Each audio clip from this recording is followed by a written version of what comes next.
오늘은 뉴진스 사태로 알아보는 예견된 엔터 산업의 몰락에 대해서 이야기를 할 건데, 이게 제가 뉴진스를 빗대어서 이야기하는 것 뿐이지 뉴진스를 옹호한다거나 그런 이야기가 아니기 때문에, 뉴진스를 옹호하길 원하는 분들은 뒤로 가기를 눌러서 꺼져주시길 바라겠습니다.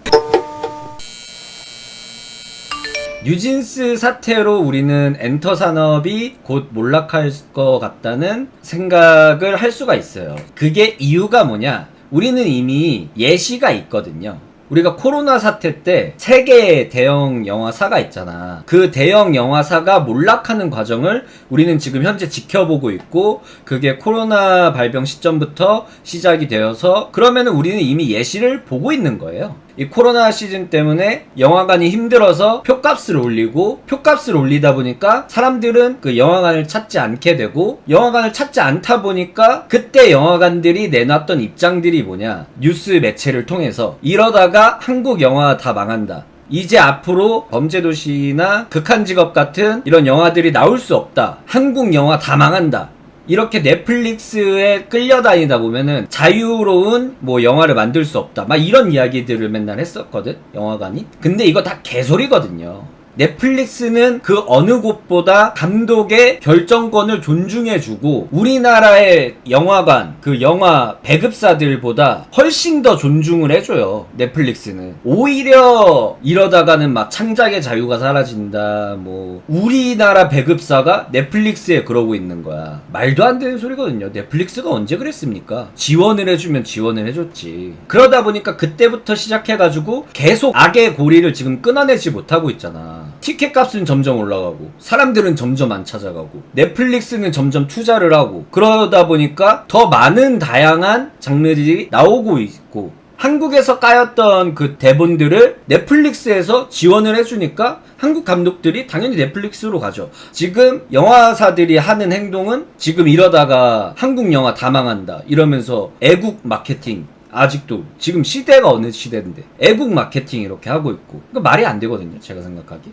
그러다 보니까 점점 이제 제작사들은 돈이 없고, 돈이 없으니까 확실한 거에만 투자를 하려고 그러고, 고퀄리티의 영화가 나오지 못하고, 고퀄리티의 영화가 나오지 않으니까 우리가 영화관을 갈 이유를 찾지를 못하고, 지금 영화 티켓 값이 2만원이잖아. 그러면은 연인이랑 간다고 해도 팝콘 사고 티켓 2개 사고 그럼 5만원이 넘어. 5만원이면은 넷플릭스 몇 달을 보는데, 그러면은 그 경쟁력을 키울 생각을 처음부터 했어야지. 이제 와서 뭐 국가에서 세금으로 한국 OTT 키우겠다 막 이러면서 1조 쓰겠다 그러고 있고, 뭐 영화관 이제 막 다 죽어간다 이러면서 뭐 도와주겠다고 국민 세금 쓰라고 있고, 그거는 정말 이게 말이 안 되는 거거든요. 자, 지금 제가 이 이야기를 해드렸잖아요. 우리는 이거를 봤기 때문에 엔터 산업이 몰락할 것을 예견할 수가 있어요. 엔터와 협회의 대응을 제가 몇십 년 동안 활동을 하면서 처음 봤어요. 뉴진스 사태 때문에 협회들 엔터 이렇게 나와가지고 입장 발표하는 걸 처음 봤는데, 영화관이 말했던 입장이랑 토시 하나 틀리지 않고 맥락이 다 똑같아요. 이러다가 해외 자본이 한국 엔터 산업을 잠식할 거다, 뭐 이러다가 템퍼링이 막 일어나면서 뭐 케이팝 다 망한다, 케이팝 이러다 사라진다, 한국 문화 컨텐츠가 이러다 다 죽는다, 똑같이 애국 마케팅 이렇게 하고 있거든요, 엔터들이. 니들이 잘하면 되잖아.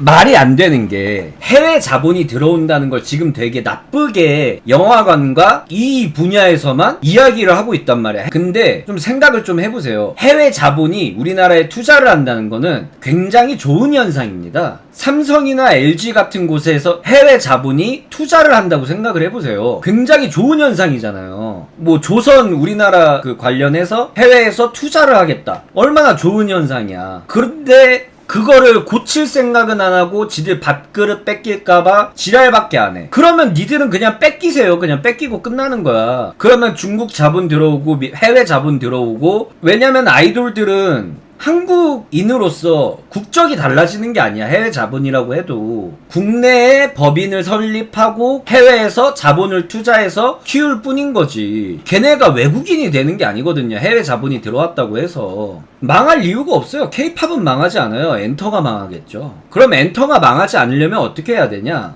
근본적인 20, 30년가량 바뀌지 않고 있는 시스템을 바꿀 생각을 해야지. 연기자들 한국 영화에서 안 나가도 돼. 넷플릭스 영화 나가면 돼. 넷플릭스에서 돈 더 많이 줘. 그럼 걸로 가는 거지. 한국 연기자들 활동할 때 있어. 한국 아이돌들 해외 나가서 활동하면 돼. 한국에서 안 시켜줘? 해외 나가서 활동하면 돼. 요즘에 해외에서 많이 찾아줘. 뭐 동남아, 유럽, 미국, 남미, 뭐 사우디 뭐 다 가서 활동하면 돼. 되게 좋아해. 자, 봐봐요. 뭐 저작권 협회에서도 이번에 이야기를 했었는데 봉준호 씨가 옥자를 찍었을 때 넷플릭스에서 그거 영화관에서 안 걸어줬거든요. 왜냐면은 저딴 핑계 대면서 해외 자본이 뭐 잠식한다 뭐 이지랄하면서 영화관에 안 걸어줬어요. 근데 한국 엔터 협회랑 뭐 저작권 협회 그리고 음반 협회가 하는 소리가 똑같아요. 저 해외 자본 들어오면 우리나라 다 망한다. 이거 말하는 이유가 뭔지 알아요? 멜론이 뒤져가고 있거든 지금. 한국 저작권이 뒤져가고 있거든요. 한국 저작권 협회가 필요가 없어지고 있어. 왜냐?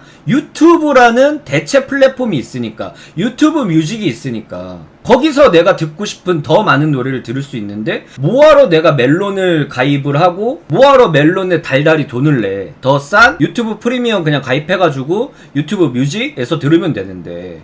그리고 거기가 저작권을 더 많이 주는데 내가 뭐하러 한국 저작권에 얽매여 있어. 그럴 필요가 없거든요. 왜냐면은 전 세계적으로 더 돈이 많은 곳이 있으니까. 그러면 어떻게 되느냐? 저작권 협회에서 뭐 지랄해? 처음에 지랄하겠지. 첫 스텝을 밟은 사람은 조금 힘들긴 하겠죠. 당연히. 해외에서 돈을 줘. 그러면은 점점 그쪽으로 길을 걸어가는 사람들이 많아질 거란 말이야. 한국 저작권 협회? 등록 안 해도 돼. 해외에서 들어줘. 그러면은 우리 해외 저작권 등록하면 돼. 괜찮아. 이렇게 되는 거야. 그럼 너희들은 그냥 손가락 빨고 있어야 되는 거야. 옛날에 등록했던 저작권이나 그거나 갖고 놀아야 되는 거예요. 그렇게 자기들 밥그릇만 급급하게 챙길 게 아니라 지금 시류가 어떻게 변화하고 있느냐를 바라봐야지. 지금 뭐 제가 뉴진스에 관련해서 이야기를 한다고 해서 뭐 뉴진스가 뭐 피해자다 가해자다 이런 이분법적인 시선으로 바라보는 게 아니라 엔터 자체가 니들이 살라면은 바꿔야 된다고. 개혁이 필요하다고. 자정작용이 필요하시다고요. 한국 아이돌들 이제 한국에서 활동 안 해도 됩니다. 이제 해외에서도 충분히 먹힐 만한 파워와 인지도를 갖게 됐습니다. K-팝은. 그렇기 때문에 여러분들은 그렇게 필요한 존재들이 아니에요. 그걸 직시하셔야 돼요. 그거를 직시하지 않고 애국 마케팅, 한국 문화 사라져요? 이러면은 그냥 뒤처져서 뒷방 늙은이 되시는 거예요. 뉴진스 사태로 이게 뭐 당연히 잘했다는 건 아니에요. 뉴진스 애들이 잘했다는 건 아니야. 제발 좀 착각하지 마라. 하지만 뉴진스 사태로 인해서 엔터 산업이 망하는 건 가속화되고 있다는 거는 사실이에요. 그 준비하는 아이돌들과 연습생들은 오히려 좋을 수도 있어요. 해외 자본이 들어오면 더 윤택한 환경으로 변할 확률이 높아. 적어도 지금보다는 나는 나빠지진 않을 거라고 생각을 해. 개인적으로. 계약적으로는 중국 자본 빼고. 네, 거기는 좀 많이 위험한 것 같아요. 그렇기 때문에 여러분들은 자정작용을 하셔야 됩니다. 적어도 인간된 도리 그 정도는 개혁과 자정작용을 해야 되지 않을까 생각을 합니다. 구독, 좋아요, 알림 설정까지. 짠.